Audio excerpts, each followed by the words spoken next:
This is obviously one of the most common mistakes. So many people are sitting at the computer all day long, and that is obviously the area where most of the stress is on our low back. If your office chair is not very well designed ergonomically, okay, like this chair is obviously far too big for her. A big man might be able to sit in this, but still there's not enough support and bringing the body upright. So I always suggest to bring in a lumbar support cushion. Yeah? And you just put it into the back so that it maintains that curvature. So first of all, when you're sitting in front of a computer, first of all, you're going to sit upright. And that implies also that the chair is at the right height for you. For her, this chair is a little bit too high, but she also will have to have the correct height for the desk. So I would ideally put like a little box underneath her feet so that when she sits, her hips and knees are 90 degrees flexed. Then she pulls herself closer, okay? When she has pulled herself closer, she has to make sure that when she rests her arms, the forearms are nice and easy resting on the desk. Elbows just off, all right? If the desk would be too high, she would be ending up doing this, pulling up the shoulders. So then the shoulders end up being pulled up and we develop tension in this area. So the desk has to be at a height that the elbow is bent 90 degrees, all right? The keyboard is then pulled forward, okay, that she can comfortably type with the forearms resting on the desk, and the same with the mouse, okay?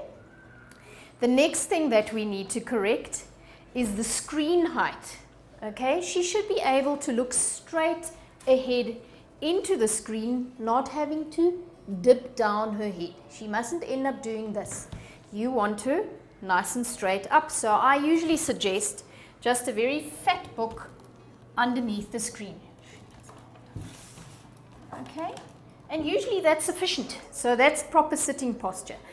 The same counts for our pupils, our students. When they sit at a desk, always sit upright. Now when they're writing, it is ideal also that you actually push your work either a little bit forward, that you're not writing here, bent over, but a little bit forward, or you actually get a desk wedge, which is slightly slanted, and you can write on that. And that brings the work up to you and helps you keep your head nice and straight. This is a very common habit. People standing on one leg and pushing their hip out.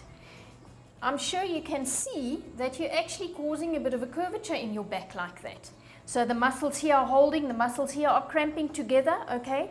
So there's quite a bit of tension developing. It's not nice and equal, keeping a nice straight line. So the other thing that I look at is obviously too high heels. Now high heels, yes, they might be very attractive, but if you have to be on your feet a lot of the time during the day, it puts a lot of stress onto the back as well, okay? First of all, I'm going to straighten out the hips and make the patient stand equally on both legs, okay? So stand feet facing forward, not together, just a little bit hip width apart, nice and equal so that you've got equal weight distributed in the middle, okay? And feet are facing forward. When you've got high heels, your body is pushed forward a little bit, okay, which changes your center of gravity in the body, which causes more stress on the low back. And that's why very often our high executive ladies, people that run around in high heel shoes all day long, develop a lot of low back pain. Be aware of that. Change your shoes, okay, every now and then, okay, and really only wear them if you go to a function and you really have to look smooth, okay. Same with the men, okay. Put your feet next to each other, all right? Lift up your head, pull your chin in so that your ears rest over your shoulders and your shoulders are slightly back. There you go. That is the correct standing posture. Now, if you stand for a long time, you might sway a little bit, you know, just from side to side, just shifting the weight from one side to the other, just to get a bit of movement in there.